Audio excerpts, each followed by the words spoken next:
بەشێک لە پەیامنێرانمان کە ئێستا لەسەر هێڵن فاروق عومەر لە زاخۆ، قودرەت مححمود لە دهۆک و لاوەند فازل لە کەرکووک لەگەڵمانن بزانین مەراسیمەکانی جەژن لەو شارانەی کوردستان و یاخود هەرێمی کوردستان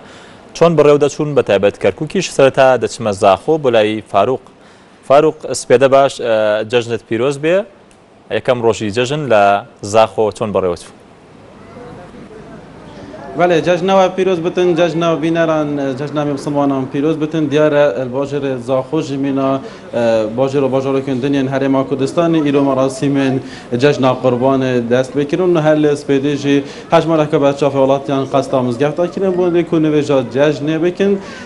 دیسانجی لهر دو گورستان زاخو که گورستان کفن و دیسانیا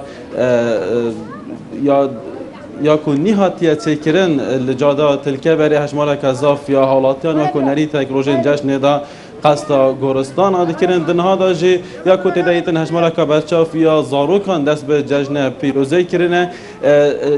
حتی نها ام بجن گنج یانجی ظلام لعوه داره ولی نتوان گلکی که من لزاروک به جوش و خروش هکا زیده و تین دیتن و دست به جشن پیروزی کرنه. از خواهزم چی اگر مجال چی هیا یک جوانا با مباخه بتو بحثا جشن قربان بکتو جداهی جد گلانه دیو چند جی کیف خواهشن مریوان اگر مجال هیا. بله فاروق، اگر به کورتی پیامی خوان در برن؟ بله، یک جوان سنیلان کلوی در دخواست باخت و بحثا جشن بکتن تو بون بیش جشنات پیروز بتن و تو به جشن پیروز خودست راز خودی اف جشنانی وقتی بیشن جشن قربانی ام گله به کیف خوشن سعولی که جشن دایکو بابت خوب پیروز دکم چم دستت وانا از جشن ملت کرد همه پیروز دکم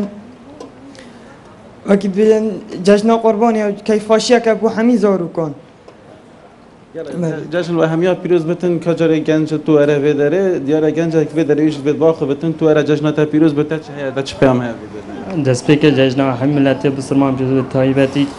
ملت کرد جشنات جی پیروز بد راستی اف جشن و کو جشن کا پیروز یعنی سر قربان سر همی بسرمان هم نسبت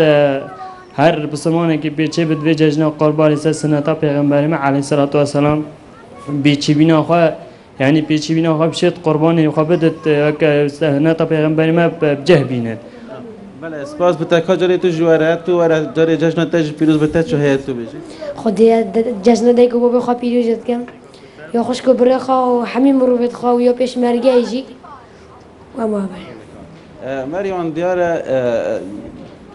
افضل کن به داره گله که به کیف خاشید هن دیتن هر لسپیده وش بری چند خلک که جوی که من دیتن به جوش و خروش کازیده و قصد مالان دکرو جشن پیروزه له دو پیروز کردن و بهرابط رجوانجی جلو برگ رنگین جی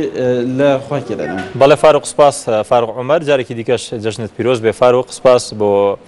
ویل زاخو لگل من بوی دست ملای